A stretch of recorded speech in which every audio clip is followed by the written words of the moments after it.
Alright, it's time to end this.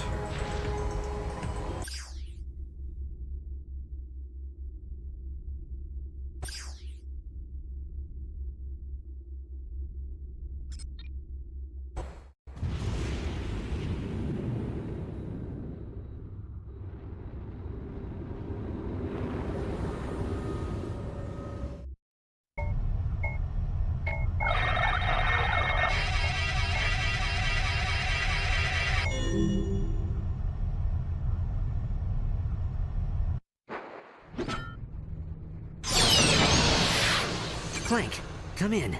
Can you hear me? Something just doesn't seem right here. Not good. Well, well, well! What have we here, DreadZone fans? A contestant attempting to sabotage the Battledome? How exciting! If he succeeds, the rest of the contestants go free! But if he fails, I've wired the Battledome with 6 gigatons of nitroglycerin. If Ratchet doesn't disarm the detonator before time runs out, the Battledome will be blown into a trillion pieces! That's insane! You were supposed to be making Contrary. Ratchet look like If I the was still bad on guy, the though. Battledome, You're kind of then making him it would look be like the insane. hero when you But hold the I happen to have Battledome a hostage. truly lovely view of the action from a remote I mean, location. why?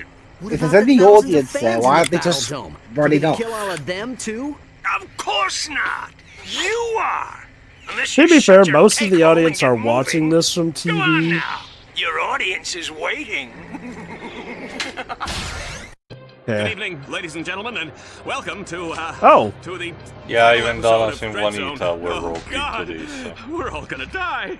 Well, Juanita is a robot. Can The you just mood is detach positively her head off for electric temporarily? as the audience braces to find out. Well, if they who will knows if survive she has the next dislodging 10 joint. minutes. I can't believe I'm reading this. If they I can had my reassemble whole life current ahead of gears, me. they can do I was it gonna for be a her ballet too. dancer. Pull yourself together, you blabbering Oh, they idiot! could, but she probably Ow. still Thank doesn't you, want to die. We can rebuild Even her. if We she have the can be technology. rebuilt. Ratchet faces his toughest But But challenge. yeah, Battledome's formidable defense systems but yeah, and interestingly defeats enough, Lehman Vox apparently these himself. two, if they were I'd on like the to bit take this before, opportunity weren't to deep thank enough on the Ratchet bit for before being No, they were because such a now basically they've forced removed by the them. propaganda pillar of our machine of community. Vox. If anybody Still a can bit save of a Of dick course. move that they were very eager We're to rooting comply, for you, but little buddy. could have been worse, I guess. Like, that's Except there's the fact that you'll be able to hear throughout this section where we have to get to the arena in the time limit that Vox genuinely provided. Dallas will start to progressively panic and reveal more and more about the shit that he did in the past, and yeah, it's not really pretty as you'll be able to hear. That being said, again, I find it weird that Vox ropes them in when, as far as we were led to believe, they were in a secure enough location, but no, now they've got the collars rigged. Like, I feel like what was missing was, again, a scene showing that they were starting to have second thoughts, which is why Vox would call them, because otherwise they did not seem to have any qualms with still painting Ratchet as the bad guy, so I don't get why Vox had to force them on this one. Like, I think my biggest diagnostic with this game is that something, at the very least, the plot and writing feels Well, rushed, especially since... I was going to say that anyway, but basically, as we speculated, the game was rushed because, according to an interview with Mike Stout, one of the key people in Insomniac, Deadlocked was apparently an even harder game to make than the previous one, after Arsenal or 3, because it basically brought the dev team behind it. Apparently they were operating on the same period of time to make it as the previous 2 Ratchet games, 3 months pre-production, 9 months to production, but the first few months were spent on 3 attempts to retool the game, as you told Joe about the different genres and plot, leaving only 9 months ahead to get a finished game ready for the 2005 holiday season, because of course. Making matters worse is that they had to build a new engine for this, which also ultimately explains why this remaster in particular is this fucked up while the ones of the previous trilogy were not as much. This is a different beast altogether, apparently. Like, keep in mind, the previous sequels, you know, they were hard. I'm not saying they weren't easy to develop for, but they had the benefit of being based off of a formula that they were already familiar with. This was a brand new game in the sense that they also had to come up with a new formula on top of the new engine. God because damn. the engine apparently was made specifically so that the game could be built for multiplayer first, which also explains why the gameplay-wise, the glitches are kept to a minimum, but it's in the cutscenes that things get fucked up, because was the least curated aspect. So for a conversion like this, so that would be the aspect that is the most prone to actually, get shitty results. But yeah, this basically explains quite a lot about the fact that, why also the plot is mostly art like this. About the only other information that I get to know is that apparently I don't know if it's super official, but one manga adaptation of this has Ace Hardlight in a more heroic manner, where he tries to team up with Ratchet to free the system from the inside, but then gets killed. Poor bastard. I wouldn't be surprised if that was one of the earlier drafts for the story, or at the very least, what they were originally planning before they had to rush stuff out. It would also explain that cutscene where Ace dies or falls from exhaustion, you take your pick, but whichever, when he warns Ratchet, not to make the same mistake he did, or let Fox get to him like he did. Even though every prior scene showed Ace Hardlight is just a glory-hogging I think it's the game trying to say that, Ratchet might get accustomed to the Gladiator life, which there was a cutscene in which was saying, this is not too bad after all, and Clank had to, put him out of, put him back in line. But honestly, there was still the fact that they were kidnapped against their will. If this was like a Pinocchio-like situation where Ratchet, Clank, and Al were lured here with the perspective of something, and then they signed a contract, that they were not expecting, them to turn like that. Honestly, it would make a bit more sense. But the entire situation starts because they're actually sequestered, So there's very little way in which immediately Vox would be reputed as, a friendly guy to them to begin with. So again, it's all just a mess. I'm just glad that at the very least the gameplay is sufficient enough to actually be played in an arcade-like way. Even though, as I said, if I were given a choice, I would play, well, any other game of a franchise. Not sure if the first one, because the gameplay of that one, as I noted, is probably a bit more clunky, while this one is still a bit more satisfying than that. I'll have to think about it. Okay. If I recall correctly, it's around here that Dallas starts mentioning something. Basically, he's gonna mention it at some point that he also, I forgot if it was Juanita herself or someone else, he molested someone in an elevator. Yeah, not very pretty. Again, I can't tell if this was part of them trying to be satirical or critical of, behind-the-scenes stuff at the time. This was the Me Too part, and nobody was giving a shit about this kind of scandals. Oh, I get that, but that's why I'm wondering if this was Insomniac trying to be ahead of the curve and critique that kind of stuff that happened behind closed doors. You were mentioning during the early parts of that Dallas reminded you of Chris Tucker. Even though I checked in the meantime, his voice actor, I forgot the name, is Cosmo from Fairly Odd Parents. So that's cute. No. Not Chris Tucker. Chris Tucker's son. I don't know who that is, because honestly, I'm honestly the best comparison instead I can give, considering also the haircut, would be instead Tucker Carlson.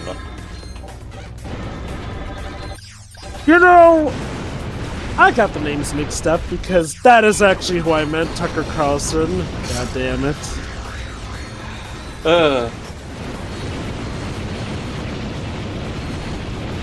Again, I get what they're trying to do, but honestly, would have been better if the payoff was that because of the situation and everything, I don't know, he gets to decide to go in jail to to repent for having collaborated with Vox, or he's condemned to do community jobs or something like that, something even comedic, you know, but something to say to get a karmic punishment.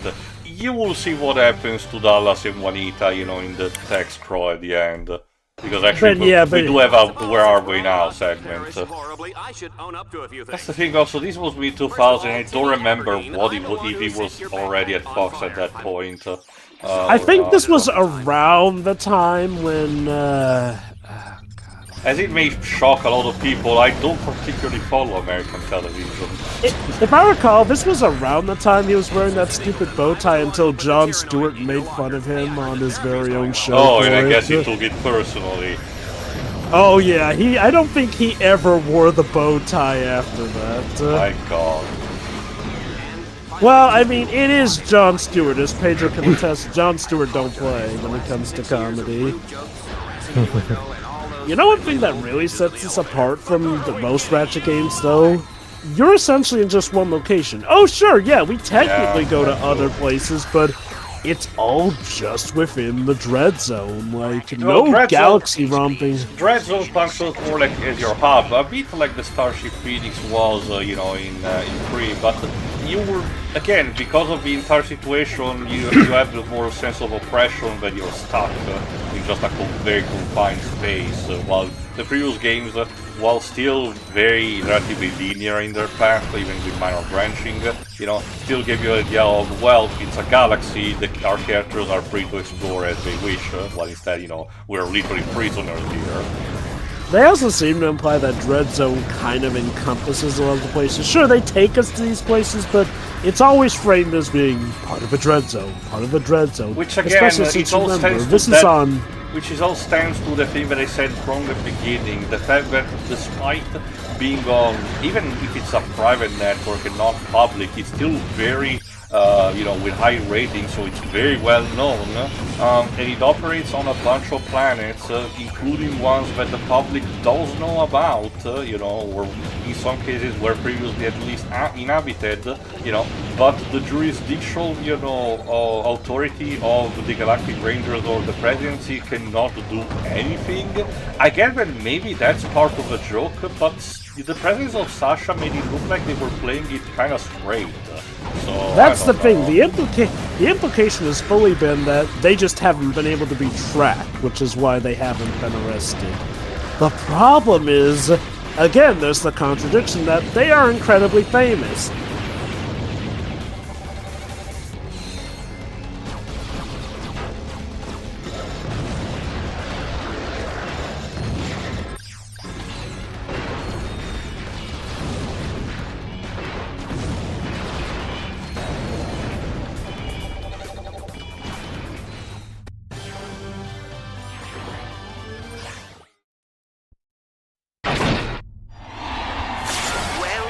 Ratchet.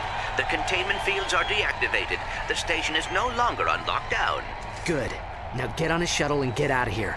Sorry, Ratchet. I am not leaving without you. For the love of blood, cut out the sappy at the very before you lose my good entire news, audience. at the very least, Vox manages to actually beat the final boss using. Not even kidding, it's kind of like DJ Octavio. I'm gonna give DreadZone fans the finale. But at the very least, we waiting get the for. satisfaction of beating It's his a ass little up. one-act play I call Death of the Lombats.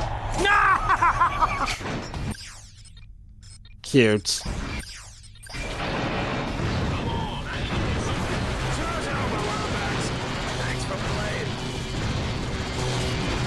Oh, looks like Box has some tricks up his sleeve. This is gonna be one heck of a match. And like, there are kids tuning in on this. I don't care if those kids' parents have sworn them to secrecy. Someone's gonna blab about it on the playground yard. My secret. You just know. Good to always keep the audience. I mean, again, like, you know, look, when it comes to the whole James Bond is a famous spy thing, that's like one thing fans can give leeway on for the sake that, oh, he's popular, but somehow also manages to be very secretive. Especially since sometimes the villains do even call him out on that. This, though, okay. Even if the idea was to be satirical on how the executives don't get it, it kind of clashes with itself and the reasoning of the universe as a whole here, essentially. Suspension of disbelief can only take you so far, and it doesn't allow you to essentially contradict yourself across the way Like, in if this just was the basic instead, sense. if this was instead of being a private network, was actually part of a, you know, of a conglomerate of a tyrannical empire, a bit kind of like what the Chronicles of Riddick, you know, franchise does, that would have made more sense because it's will be part of their propaganda machine, you know, and the galactic authorities will have much more harder time because they will have, you know, actual political, you know, terrain to tread through, you know, for that matter. Or heck, the obvious answer, like combining that with your idea, have it be in yet another different galaxy where, And yeah, we're done, again, by the way. I just grinded a bit over, too hard. Vox. No, but it will be soon. Destruct sequence initiated. 60 seconds until Battledome detonation. The escape shuttles all left long ago. Now we'll he's both willing to die blow together himself up on over live this. television. It'll be the best ratings I've ever had. Even if I Again, don't make it this out of is here alive, the at more the least a game lot of other progresses, the heroes more escape Vox's tonight. villainy reaches levels of stupidity Enjoy that not your even Sherman pathetic Drake was idealism. having. Like, Chairman Drake was incredibly wasteful, like President Shinra. The difference is, Chairman Drake still at least had a feasible end goal in mind, essentially. Get in, Ratchet. There is no time remaining. So yeah, thanks to Clank, who's not even in the title, Ratchet, and his two robot buddy, and even fucking Vox's pet actually managed to be saved, while he gets to stay on the station that's about to blow Hold up. still, Ratchet. Bye! And yeah, we can, thankfully, there you go. Oh, and the collar exploded, too. Yeah, remember, they were on a timer set, and they just managed to, you know, remove them. Hey, even the advertisement kids actually managed to get away. Move! It's my turn to look! No, it's my turn, you little brats. Get out of here. Don't you know how to respect your elders, Ow! Did you see what she just... What? This was the last shuttle. What else could I do? And yeah, Clank managed to also get the girl, the other operator. Hey, it's Kid Nova! What can I They say? actually I get thought to it was a meet goner him. back there. I owe you guys big time. Hey, Ratchet, And it's Hydrogirl too. Hydrogirl. Again, it's kinda nice that if you paid attention to the leaderboard, you kinda get rewarded by knowing that they are It's nice alright. this time of year. Well, Agent Zero will not make an appearance because it's a Spyro character, we cannot, you know, copyright and stuff. Sorry. That said, how much do you want to bet these two characters were supposed to be in the game, but, You can ran get out of their time. appearance as kings, if I recall correctly. Well, you know what I mean, though, like, as Have a more encounters of expanded role, characters in the potentially, story. I don't know. Like, I mean, it's the And level yeah, of Quark design makes with a those cameo also characters. at the very end, because, you know, why not? We got Gene Ward for a couple of lines. Copies of the newsletter, Cute. and I even saved some of the snacks.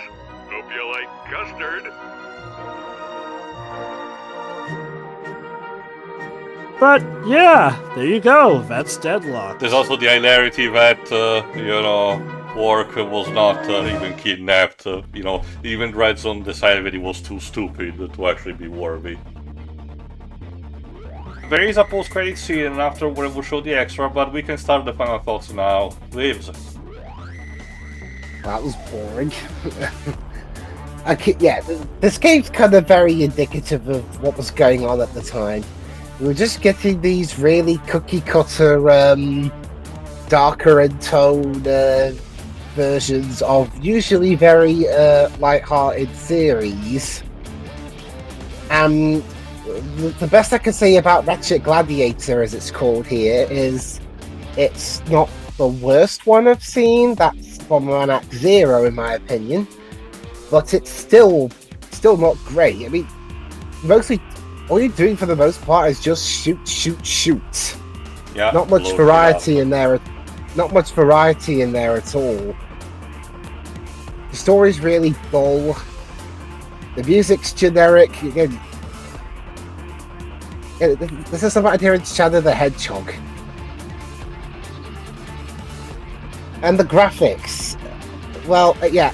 I mean, the PS2 generation, I feel, wasn't exactly the best capable of doing more, for lack of a better term, grittier environments. Like hell, I mean, the GTA games on PS2 haven't exactly aged the best graphically, whereas these ones were. Yeah, it's the aesthetic and how it was done. I don't think it looks very good.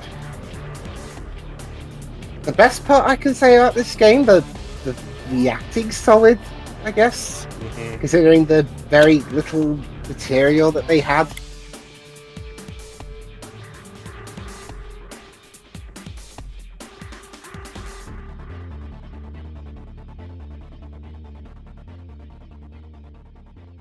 That's about it. Whether it's called Deadlocked or Gladiator or whatever. Giri Barukunai Ratchet. Yeah, the Japanese name. It's just not great. I mean, we'll have to see if any other games. I have to see if the next games get any better, because I think this is the next one another spin-off. Yes, I know this isn't a spin-off. We're covering the PSP spin-offs before jumping into the PS3 era.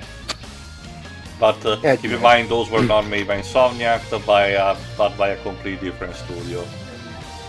Yeah, well, I'll give him the benefit, but we'll see. But for now, yeah, Ratchet Gladiator, yeah. Honestly, I think with the post-credit scene about to arrive soon enough, so honestly, just minor reflection now that I think about it. How did Sly manage to escape having a dark, edgy spin-off after 3? Oh, that's simple. He didn't get any games for pretty much the duration of 7th Gen up until the tail end. Oh, okay, yeah, I get it, but you would think that with the thought process and the rule of 3, he would have, been entangled with that too. Just maybe done by a different team, like, I don't know, Radical Entertainment. Well, again, the whole dark and gritty thing had to do with the styles at the time, but by the point where Thieves in Time came out, that was kind of exiting the building for what was popular. Way later on, but like again, I'm talking about this specific time frame, similar to how, Jack 2 and around this time Jack X Combat Racing happened, but something along the line, post final season script, that was more gritty in tone. Even though, okay, to an extent, the Sly games were a bit more mature to begin with, than the other two of the Trinity. Well, let's consider that Sly Thieves in Time was in development hell, so we do know that there was a drastically different design at some point. Maybe along with that different design, there was going to be a darker timeline. We're talking about a game that came out in 2013. I'm talking about this time frame, mid-2000, the end of PS2 era, barely start of the PS3. Oh, that. I'm pretty sure Sly 3 just came out at the right time for them to avoid it.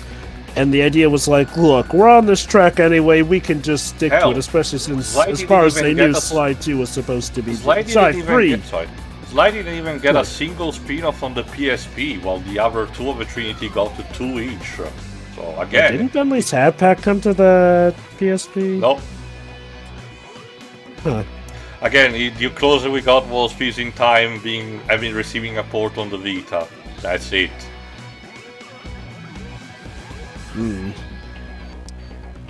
Okay. Well, again, I guess I can just chalk it up to Darren essentially... Norris, so that's who he is as Dallas. Again, if you've seen Fairly Odd Parents, you probably recognize him. Yeah, Timmy's dad. Also Knockout from Transformers Prime. I think he also plays Cosmo, too. Yeah. Good range. But yeah, no, I just chalk it up to Sly 3 had just the right timing to avoid the mandates, and also because at the time it was believed to be the end of the franchise, it probably didn't even really make sense to try and tweak it to get with the times. Oh, hey look, Kazirai, Andrew Howes, recognize, and Sri Yoshida. Also Ken Kutaragi, Phil Harrison, Sean Layden.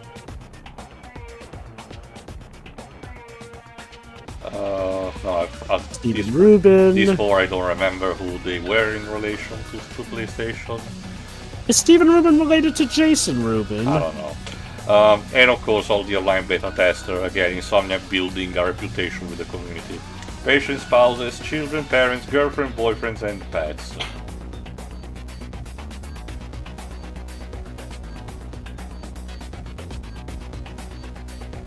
And most of all, the fans who stuck with us over the years, blah blah. Thank you for your continued support and wonderful community we have created. Again, it's nice that back then Insomniac was having this kind of pump ranging Dragon Nebula. The Plumber was not able to appear in this game. He will return one of these days. One of these So days. the post-credit scene is, well, the Ferial and Lawrence arriving here. Still on that asteroid. We're coming within range of a space station. Well, we were, sir. How was I to know it would suddenly explode? Talk about bad timing. By Ratchet, no less. Janice. It's been so long. Still keeping up with that soap opera. Say you'll never leave me again for that nasty villain, Engelbert. Oh, you make me feel like a young boy again. Wait. Say what?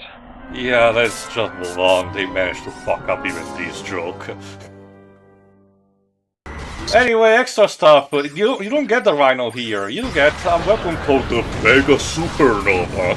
My god, who designed that name of Liefeld?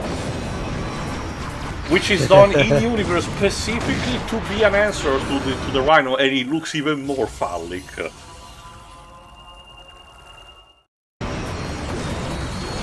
So what the idea is? You wait, so literally is the sat idea- kill. You just launch the beacon and then everything gets nuked from orbit. You know, I won't lie, that does look metal as all hell. Could you imagine if other video game series has had that? I mean, the Metal Gear series would only last one game.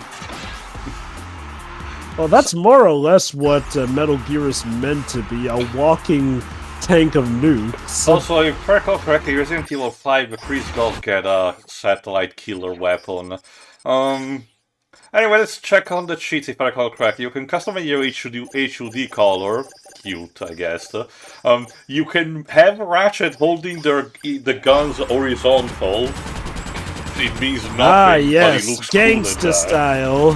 Which, if you know anything about Hollywood and their relations, with real life, it's possible, but it means nothing. It's not even a case where it's damaging, it's just pointless.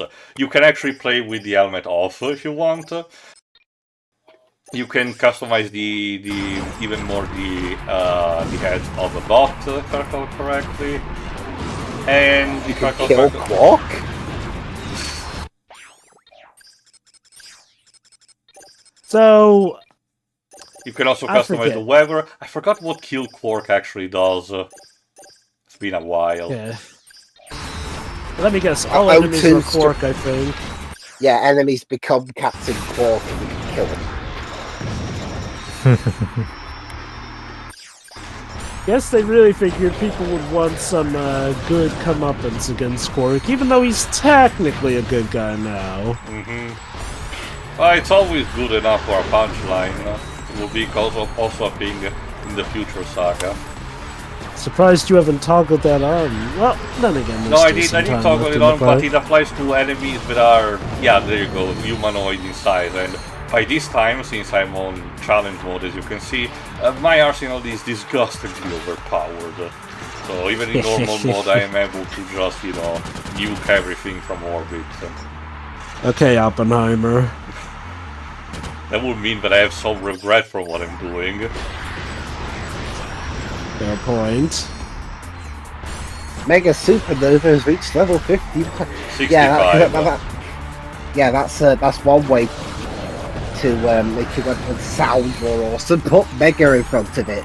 Again, that's the appellative that they get when they get evolved to their found form, and they started getting evolved if you purchase the more specific form in New Game Plus in Challenge mode. That's kind of like that for every single game. It's just that in this one, they, like I said, we have the nomenclature of an Image comic, run.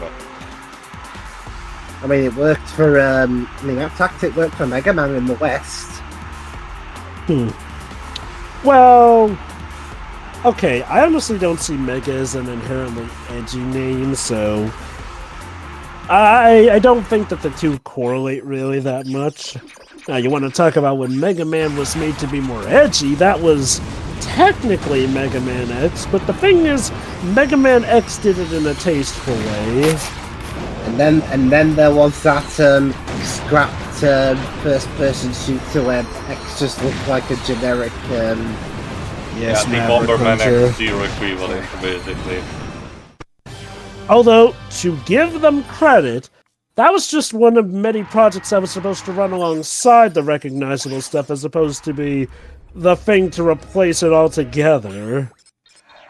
Alright, if I recall correctly, next I'm gonna check the cutaways, which showcase some concept art.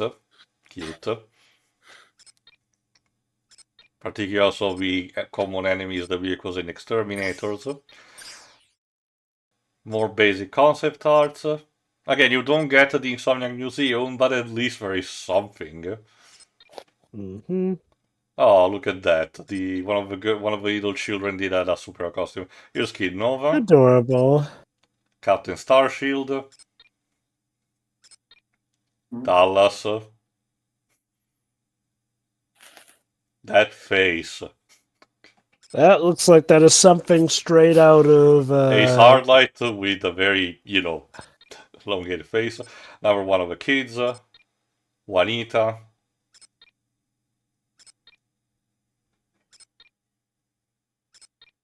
The third advertisement kid. A Hydro Girl.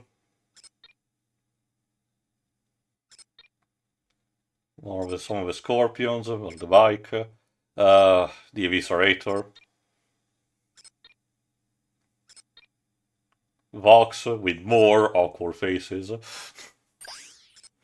Alright, character epilogues. Al and the Fan Kids began went to the self-appointed then leader of the newly founded Ratchet and Fan Club. His dazzling campfire stories of heroism and wit earned him the nickname Big Tool by his troops. Al's reputation furthered when the troops witnessed a heated battle between Al and an angry beverage machine, and the time he removed both shoes while eating a sandwich. And no one could forget the time Al survived a brutal attack from a rival faction known as the Quark Corps Cadets. Sadly, Al was forced to step down after an altercation over a set of DreadZone Exterminator trading cards. Fucking nerd. Alas.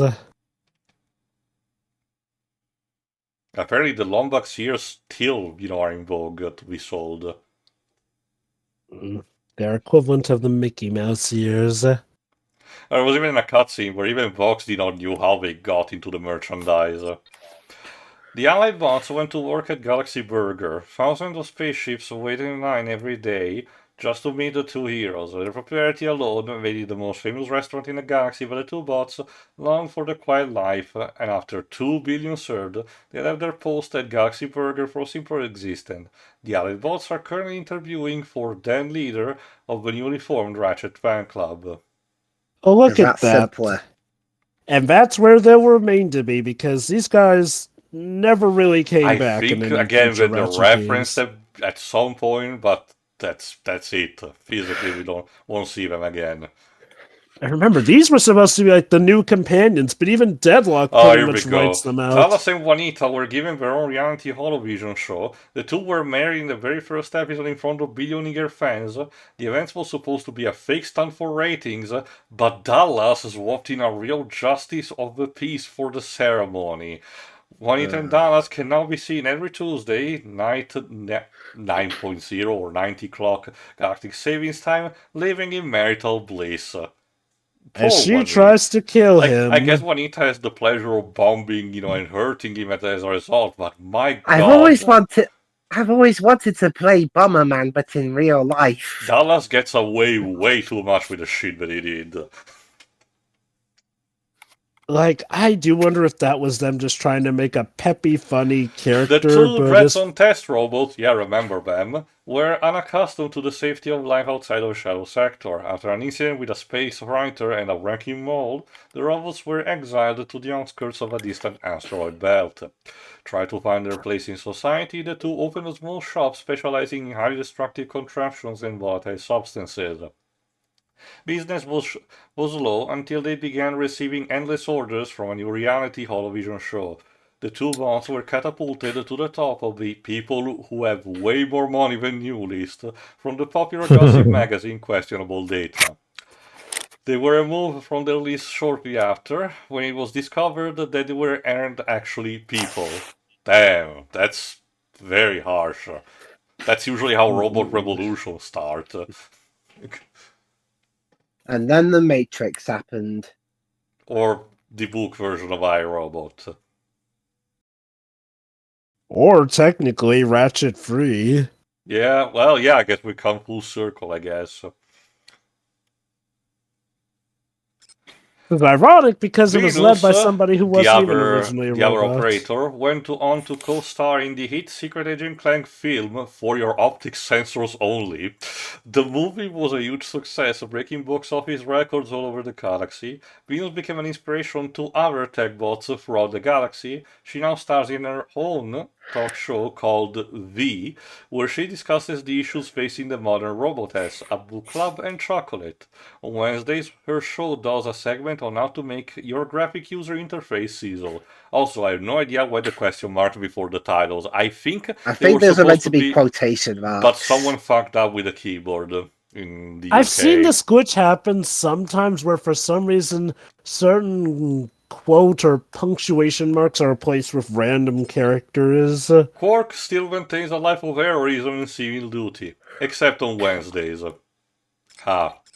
Also, well, I guess even heroism needs a day Anyway, off. here's the scheme that you can get. The amount of stars that you get, like I said, depends on... Oh, cute Clank. It depends on the difficulty that you play on. A lot of these are original designs, but you do get stuff like Diego Kid Nova. Also, each of them gets a description, but I'm just, a dark version of Star Shield. And you also get Jack if you actually play in co-op for the multiplayer with this design from Combat Tracing, just because, again, the two franchises would love to poke each other. Anyway, rest of the final thoughts, Pedro.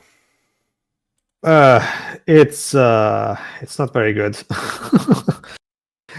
It's the weakest of the PS2 era, and because, like they said, the gameplay, unfortunately, because it's more combat focused, there's not much in terms of platforming, if at all. I get the feeling this is why games after this decide to take the more Pixar-y approach, because this is getting to a point where they're trying way too hard to be edgy with their jokes and satire, and it just backfires. So I get the feeling they flew too close to the sun. And Ted Price fortunately realized, yeah, you know what? Maybe let's try something else for a change. The gameplay is still technically functional, and it's, like Theo said, less clunky than the first game still, but it's still I'll still definitely rather play 2 and 3 over this. Hell, I'll rather even play 1 over this, honestly, because at least 1 is more enjoyable overall. The music is generic, like we've said. It's just like, and as for the only other note I have to say is, of course, is the fact that this remaster makes the cutscenes really awkward to watch because of the constant jump cutting, and it's just like, because I'm trying to focus on the cutscene and the dialogue, and it's just like, whoa, like I'm trying to focus, game, like true remaster magic. I guess so, yeah. Anyway, yeah, that's it. That's the end of the PS2 era, and fortunately, we had more wins than misses, so there is that. So let's see how the PSP era holds up after all these years. Java. This is a fine game. It's not terrible. I dare say, it's definitely more fun to play than it is to watch. Just watching it, you'll probably get bored. I would say that playing it, you'll have a good enough time. That being said, I don't see it as something you'll come back to a lot. Like, again, as a kid, it was enough to suffice for me. It was good. It just was definitely not the Ratchet game I came back to nearly as much as, say, the first three, especially the third one. The story is, yeah, kind of bad. Now, I will say this. I don't inherently think the jokes all suck. The story as a whole, yeah, it's kind of bad. Like, okay, yes, I'm not saying that the villains have ever been geniuses, but Vox's villainy makes little to no sense. Like, one minute he doesn't want Ratchet to progress, but then he's like, oh no, actually, I did want you to succeed, and then Super turns on him, or why he suddenly collars Dallas and Juanita when there was nothing to suggest that they were against him at all, essentially. Like, oh no, the dilemma is that the people watching an illegal network might think Ratchet is the bad guy? Almost like they're kind of criminals themselves, since this is apparently an illegal network, only even that is not explained well, since it's supposedly a hidden network that even tons of kids are apparently aware of, and so much so that they are trying to get a lot of their marketing to kids. And you're telling me that none of those kids have blabbed enough about the network that authorities have not gotten on their hides for it. And, like, it'd be one thing if this were in a completely different galaxy, and maybe it is, but it was still within the vicinity enough of, well, the space warship from the third game that we launched from. It doesn't make sense, is what I'm getting at. On the plus side, we do get some nice character cameos, back when they do remember to remind us that these characters are a thing, which will sadly become more of a problem as the series goes on. Courtney Gears definitely gets a lot of cameo work here, like her song, she even has a few lines and everything, like, they reference that. Funnily enough, it sounds like they rebuilt her specifically for Deadlocked, though, or at the very least the Deadlocked propaganda, which again is weird because Deadlocked will never once again factor into the plot of stuff here. Like, my main guess is they wanted to replicate the schematics of the first game, where Vox is basically the Drek and Ace is essentially the Quark, albeit a much more cold-blooded Quark. Until the very end, which implies he may have been a good guy and he may or may not be dead. Like, we could originally presume him dead, but then later stuff kind of implied he's alive but being held in prison. And now there's what the adaptions mentioned, as Tio mentioned. Again, it's a mess.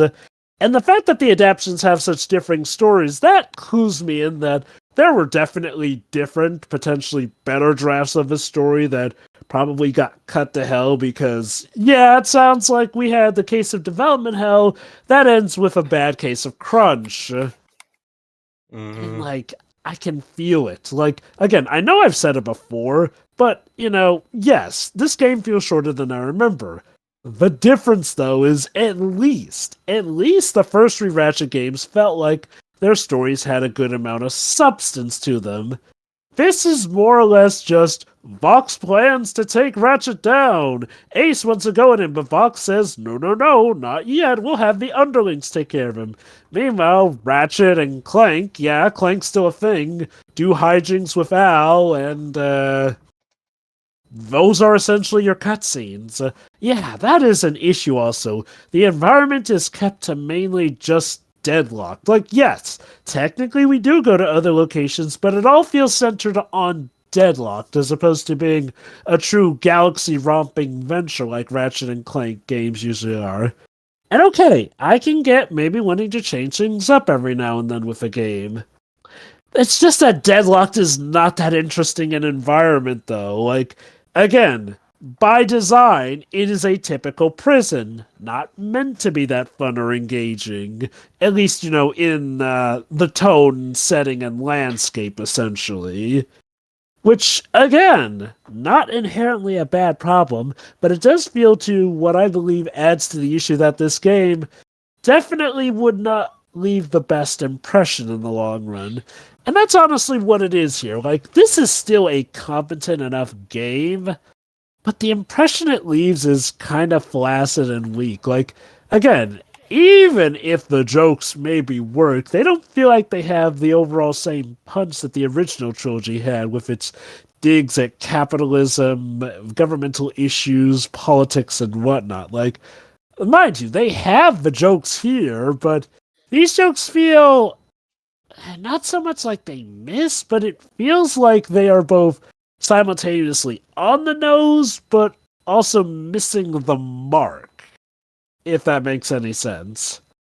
Overall, Deadlocked is a game that I only recommend if you're a big Ratchet and Clank aficionado, or if you're trying to go completionist on the entire series and basically experience everything. Or if you're really, really, really into getting every single lore bit of a series, sure, check this one out. There's just enough. Otherwise, you're not missing out on much by skipping on this one.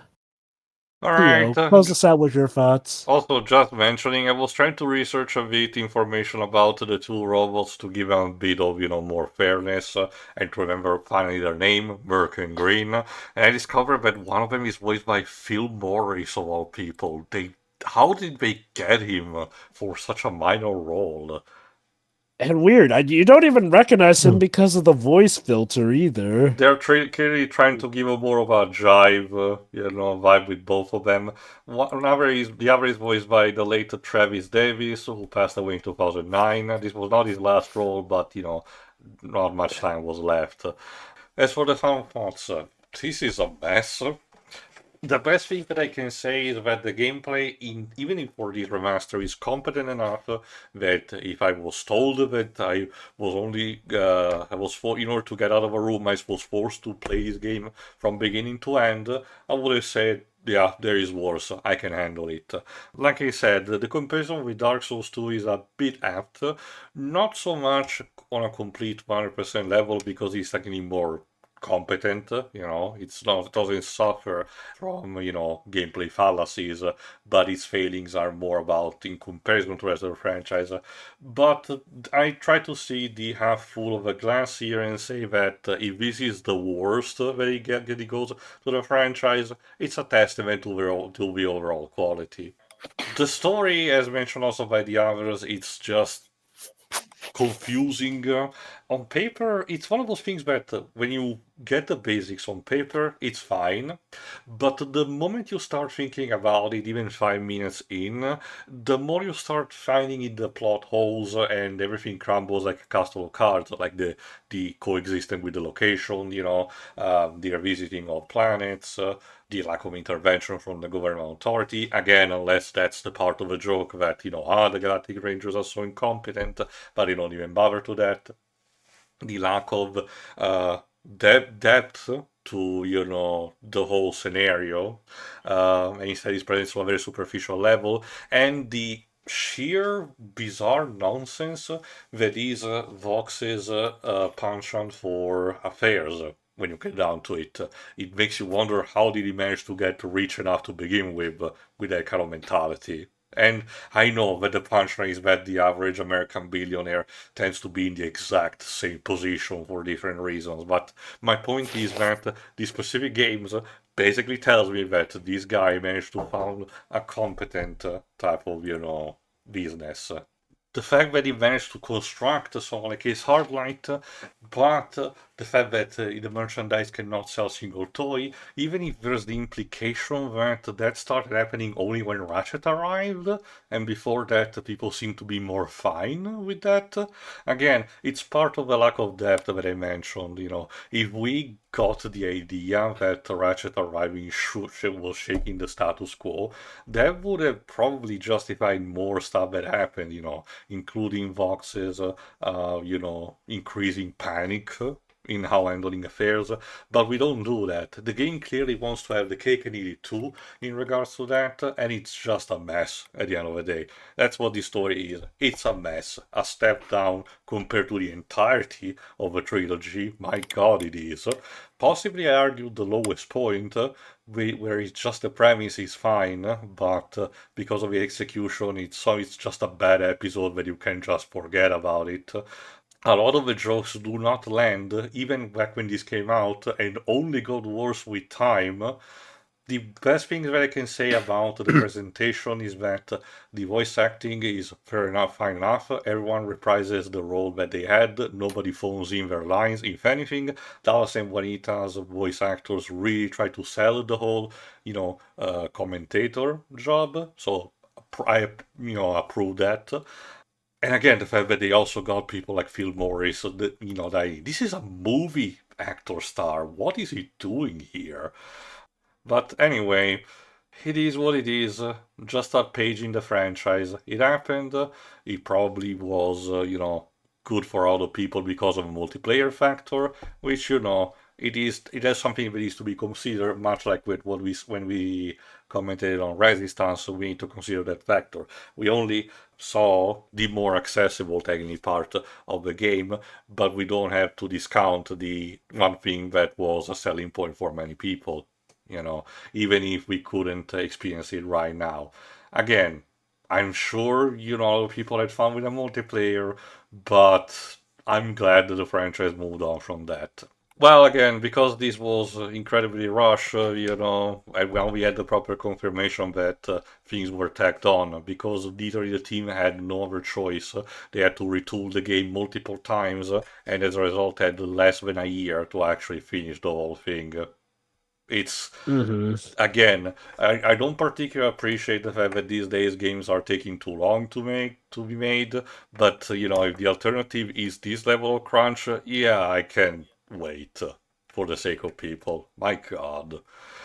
Anyway, before moving on to the PS3 era, we have a few oddballs, creative oddballs to visit on the PSP, where the goal was to recreate the experience of a PS2 in portable form. Did High Impact succeeded with both attempts? That's what we're here to find out next time, where we venture into the first one, Size Matters. Deep. Yeah. See ya. Yeah.